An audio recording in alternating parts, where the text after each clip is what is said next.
একদিন বিশ্বনবী বললেন, যদিও আমি নবী, আমার উপর যদি কোনো হক থাকে বলো, আমি দিয়ে দেব।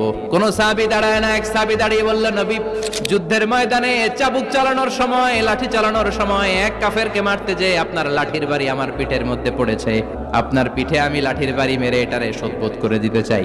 এই বললেন, আসো তুমি এসে আমার পিঠে লাঠি দিয়ে চাবুক দিয়ে বাড়ি মারো। সাহাবী বলে, ও নবী, তখন দুর্ভিক্ষের সময়ের যুদ্ধ ছিল, আমাদের গায়ে জামা ছিল না, আপনি যদি যথা নিয়মে কেসাসটা আদায় করতে চান, আপনার জামাটা খুলেন, খালি পিঠের মধ্যে বাড়িটা মার। এবার ওমরে ফারুককে ধরে গে, এদিকে আয় তোরে দেখাইতেছে। বিশ্বনবী বললেন, ওমর থামো, মারতে দাও। বিশ্বনবী উনার জুব্বাটা উপরের দিকে উঠালেন। ওই সাহাবী বিশ্বনবীকে পিছন দিক থেকে জড়িয়ে ধরে ওই মোহরে নবুয়তের মধ্যে চুমু দিয়ে ফেলেছে। সাহাবী বললেন, নবী গো, এই নাটক করার জন্য আপনি আমারে মাফ করে দিয়েন। অনেক দিনের সাধনা, জল্পনা কল্পনা, আপনার মোহরে নবুয়তে আমার ঠোঁটটা আমি লাগাবো।